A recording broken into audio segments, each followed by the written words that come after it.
রবিবাসরীয় high voltage Bangla. একদিকে সিঙ্গুরে প্রধানমন্ত্রী নরেন্দ্র মোদী, অন্যদিকে নদিয়া চাপড়ায় অভিষেক বন্দ্যোপাধ্যায়। চাপড়ায় রোড শো করেন তৃণমূলের সেকেন্ড ইন কমান্ড। এদিন মঞ্চ থেকে কেন্দ্রীয় সরকার সহ বিজেপির রাজনৈতিক অবস্থান বদল নিয়েও তীব্র কটাক্ষ করেন ডায়মন্ড হারবারের সাংসদ। মঞ্চ থেকে বাংলার উন্নয়নের খতিয়ান তুলে ধরেন তিনি। পরিসংখ্যানের নিরিখে লড়াই হবে। নদিয়া কৃষ্ণনগরের জন্য কি কাজ করেছে তার রিপোর্ট কার্ড নিয়ে আসো। 10-0 গোল দিয়ে মাঠের বাইরে বের করে দেব বিজেপিকে, হুঙ্কার অভিষেকের। তারিখ আপনি বাঁচুন, আমি থাকবো মমতা ব্যানার্জি সরকারের রিপোর্ট কার্ড নিয়ে, আর একদিকে বিজেপির নেতা থাকবে রিপোর্ট কার্ড নিয়ে। কৃষ্ণনগর আর নদিয়ার জন্য কি কাজ করেছে কড়ায় গন্ডায় জবাব দিক, দুধ কা দুধ পানি কা পানি। 10-0 গোল দিয়ে ভোকাট্টা করে মাঠের বাইরে যদি না বার করতে পারি, আমার নাম অভিষেক বন্দ্যোপাধ্যায় নয়।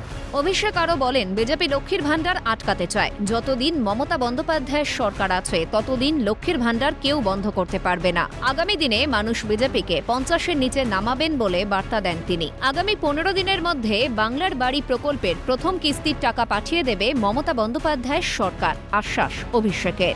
এরা মায়েদের লক্ষ্মীর ভান্ডার আটকাতে চায়। বিজেপির নেতারা বলছে, আমি স্বামীদের অনুরোধ করব, যাদের স্ত্রীরা লক্ষ্মীর ভান্ডার পায় তাদের খাঁচায় বন্ধ করে রাখো।